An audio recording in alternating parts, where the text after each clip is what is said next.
Now I'm going to talk about the 86, 87 intercooled turbo. That's the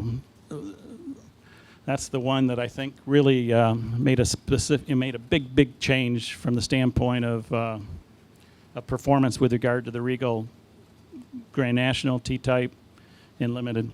The thing that amazes me is I worked on it in 1986 and 87 with a team of people and never really realized how the cult of people formed. And so for me to come here and see so many Grand National turbos and then 86 intercooled turbos out here is just a big thrill to me. That 25 years after we worked on it and put it in production, that it has such a following and such a great crowd of people that just love these vehicles.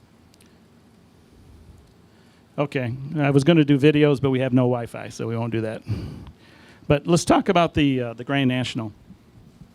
The concept of the Grand National was really derived from the Buick Special Products Group, as far as I can recall. I mean, Denny, correct me if I'm wrong, but what happened was in the 1980s, Buick was very, very successful in Winston Cup racing. I mean, I think Buick was the leading manufacturer winner in the early 80s. We had, from an aerodynamic standpoint, we had Junior Johnson and Richard Petty, a lot of people running Buicks in NASCAR. And a lot of that was due to Herb Fischel. Herb led the Special Products Group, and he had great connections in NASCAR and helped Buick really grow in that area. So, Herb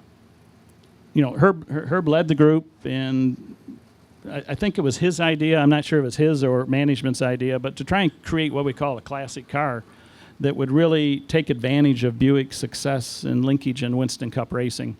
And that's what happened. And actually, Grand Nationals occurred before, I think, the 86 intercooled turbo. 1984 is the first year, but that was really the background of where the Grand National came from and where the idea came from.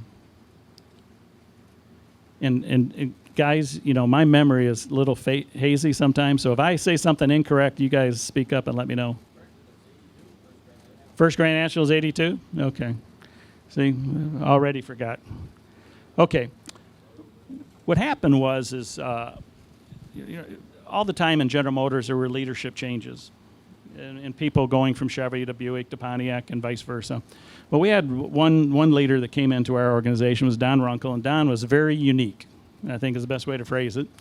And he came to Buick, I think probably in 1984 or 85, basically when we released the fuel-injected turbo without the intercooler. And he gave us really a special assignment. He basically said, go out and build the fastest stock car sold in America. And that was pretty much the assignment we had. Fastest meant 0 to 60, including the Corvette.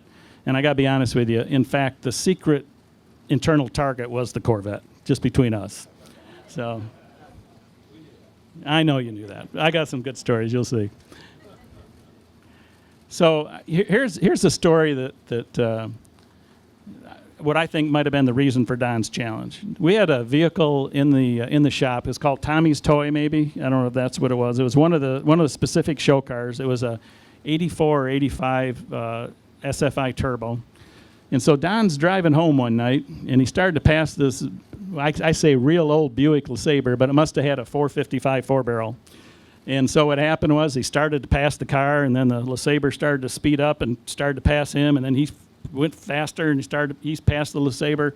And then Don then floored it to try and get away from the LeSabre, and the LeSabre floored it, and it was neck and neck. And in the LeSabre, all the kids in the back seat were jumping up and down to try and pass Don. And what happened was the LeSabre actually passed him after a time.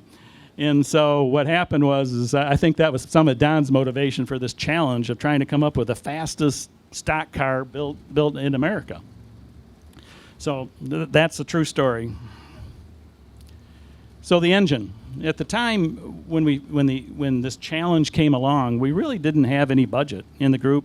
The turbo group had just released the 84, 85 version, and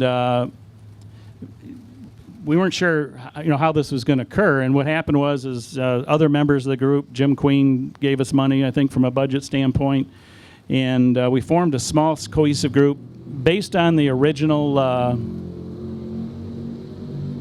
We'll let him go. based on the original turbo. We had a turbo group, but we added a few new members to it. And the group was really, I think the fact that we had a very clear objective, make this thing fast in a straight line, really helped us.